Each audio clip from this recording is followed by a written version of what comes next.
What is a country? The traditional definition is a state with sovereignty over a geographic area, with a permanent population, defined territory, one government, and the capacity to enter into relations with other sovereign states. So, does the United States perfectly match this description? And perhaps even more importantly, what exactly is the United States? When you say the words United States of America, you sort of assume that the country is in America, but that's not really the case. America means the continents of North and South America, but only 99.5% of the United States of America is actually located here, and 1.6% of all Americans live outside of America. Most of this non-American yet still American land is located on islands in both the Caribbean and Pacific. In the Pacific we have Hawaii, which is the only state out of 50 to be located outside of America, and a bunch of other islands that together make up something called U.S. territory. Territories are part of the U.S. and are divided between incorporated and unincorporated territory. But they are all directly governed by Congress, which means that they are essentially ruled by what the 50 states decide, all without any representation for themselves and without the ability to even vote for president. The furthest away of these territories is Guam, which is a little chunk of America 3,633 miles away from the nearest state, Hawaii, and 7,912 miles away from the U.S. Capitol building, where the laws governing the island are decided. There are 160,000 people who live on Guam, and there are 4 other island territories with people on them: the Northern Mariana Islands, American Samoa, the U.S. Virgin Islands, and Puerto Rico. There are 8 other islands scattered around there too, but nobody lives on those, so they're not really that important.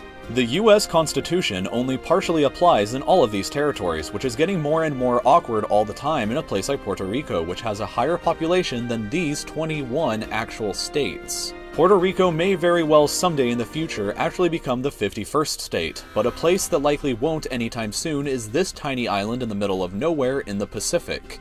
This is Palmyra Atoll, home of nobody but the only incorporated territory of the United States, meaning that the U.S. Constitution fully applies here and anybody born here for whatever reason automatically becomes a U.S. citizen. Weirdly, the person who is given the right to administer this island is the U.S. president, which I'm sure is probably very high on the list of presidential things to be doing.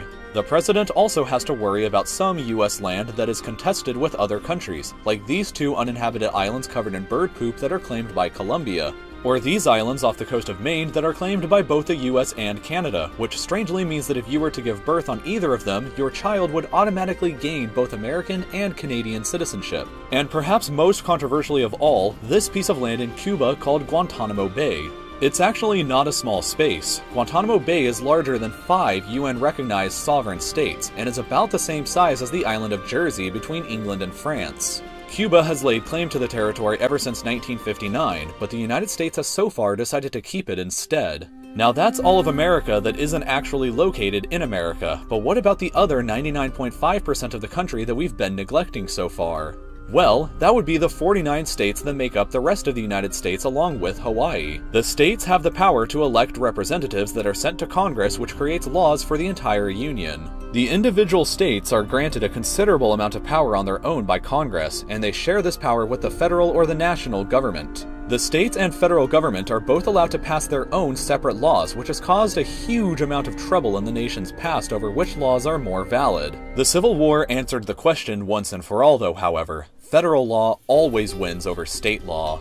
The Civil War also decided that states never have the right to leave the Union once they have joined, even today, so a state could actually vote to leave the Union, but it would not ever be recognized by the federal government. States also cannot ever declare a federal law to be invalid, but they can kind of get around that by legalizing things that the federal government has declared illegal. The most famous instance of this is marijuana, which continues to be illegal everywhere in the United States on the federal level, but has been fully legalized for all uses in the states of Nevada, Maine, Colorado, Washington, California, Massachusetts, Alaska, and Oregon. Since federal law always wins over state law, the federal government could, in theory, at any time enter any of these states with federal law enforcement and arrest the hundreds of thousands of people participating in legal state laws but illegal federal laws. The only reason why they haven't yet is just because they've decided that it isn't worth their time.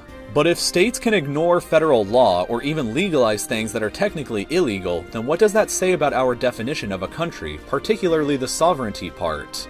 Further, how many people in states identify more with their own individual state over the actual country of the United States? Despite how we just discussed earlier the illegality of secession, the states that continue to have active separatist movements regardless of that are Alaska, Hawaii, California, Oregon, Washington, Vermont, New Hampshire, the former Confederate States of America, and most famously, Texas. The only remotely significant ones, however, are Texas, Hawaii, and probably biggest of all, Alaska, where the Alaska Independence Party is currently polling at around 6% of the population, and even got their candidate elected governor of the state back in 1990.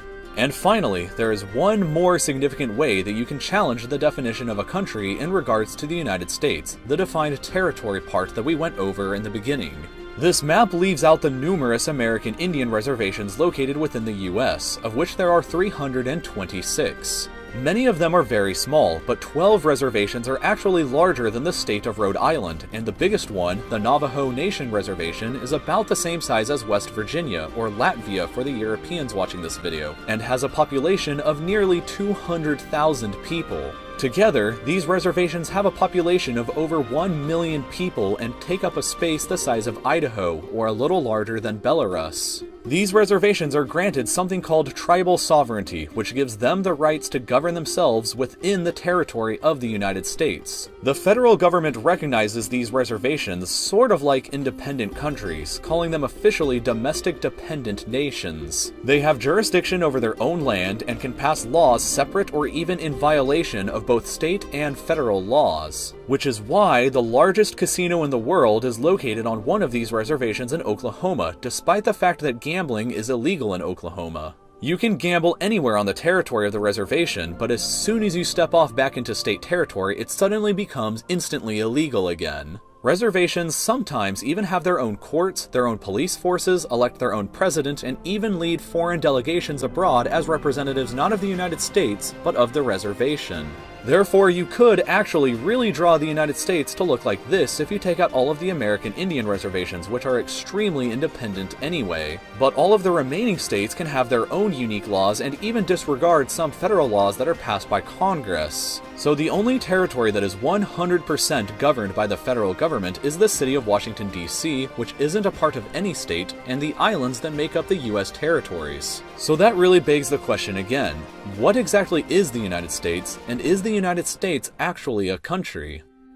So the European Union is actually a lot like the United States. They are both composed of a bunch of different states. They both have open borders, they each have a common currency, a central government with representatives from the different states.